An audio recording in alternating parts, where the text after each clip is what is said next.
NDFB सेंग्राफ्रा जों link लाखिनानै दिनै केसखौ फोजोबनांगौ जादों।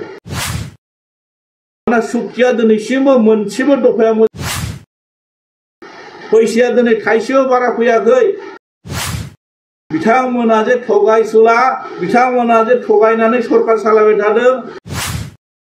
बिथांमोनखौ जेब्ला लोगो हमनो थाङो, बिथांमोनखौ अफिसाव लोगो मोना, बिथांमोननि जिथु माने चेम्बाराव थांब्लाबो बिथांमोनखौ लोगो मोना, अब्ला दिनै एनडिएफबि सेंग्राफ्रा गावनि पकेटनिफ्राय दिनै काइलिपारायाव थांनानै जोंहा आसामनि माखासे एडिजी बिथांखौ लोगो हमनानै दिनै केसखौ माने हिरेननाथ बिथांखौ दिनै थांनानै केसखौ फोजोबना लानो थाखाय बिथांमोना बाथ्रा बुंदों। बिदिनो जायाना। जोङो बुंदों जुदि जोंनि सेंग्राफोरनि केसखौ फोजोबनोब्ला दायित्व लानांगोन। बर्तमान सरकारा सुक्ति खालायना फैदों, सुक्तिखारिफ्रानो दिनै गभर्नमेन्ट सालायबाय थादों। सोरबा एनडिएफबि केडारनो दायित्व होदों, आं मोजां मोनदों। खिन्थु दिनै बे होननानै दिनै बिथांमोननो दायित्व होनानै फोजोबना दोनबाथ' जानाय नङाना। मानोना दिनै पाब्लिक प्रसिकिउटर सासे होनांगोन बेहाय।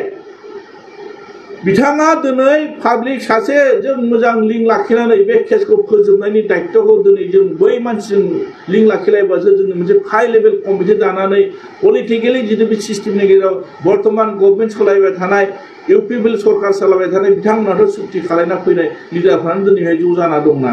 नंखायनो दिनै नुदों बिथांमोना मोनसेबो मोजां खामानि मावनो हायाखै। सुक्तिखारिफोरनि थाखाय जेबो खामानि मावनो होनो हायाखै। लामा सोलायनांगौ सोलायदों, जा बुंनांगौ दरकार गैया। बिथांमोना दिनै जि बाथ्रा होदों मावनांगौ, जों बेखौ खावलायदों। मावनो हायाब्ला बिथांमोना दिनै रायजो राजानि सापर्ट मोनगोन, दिनै मावनो हायाखैना। मानोना सुक्तिया दिनैसिमबो मोनसेबो दफाया मोजां रोखोमै इमप्लिमेन्टेसन जायाखै। गासिबो आद्रा खिथिया जानानै दङ। दिनै नंखायनो दिनै बिटिसिनि दफाखौ दिनै मावफुंबाय थादों होननानै बुंबा जानाय नङा। डिपार्टमेन्टआ दिनैसिमबो मोनसेबो बारा फैयाखै दासिमबो। फैसाया दिनै थाइसेबो बारा फैयाखै। दिनै बिथांमोना माखौ मावदों होननानै दिनै बुंबाय थादों। नंखायनो दिनै गावसिनि गोसो सिङाव थिखुमानानै दोननाय माखासे लुबैनाय खामानिखौ दिनै बिथांमोना सोरनिबा सायाव खिथेर होखारनानै दिनै बिथांमोना खामानिखौ आदाय खालायना लानो नागिरबाय थादों। ओंखायनो रायजो राजा नोंथांमोन, जोंहा सम सफैबाय।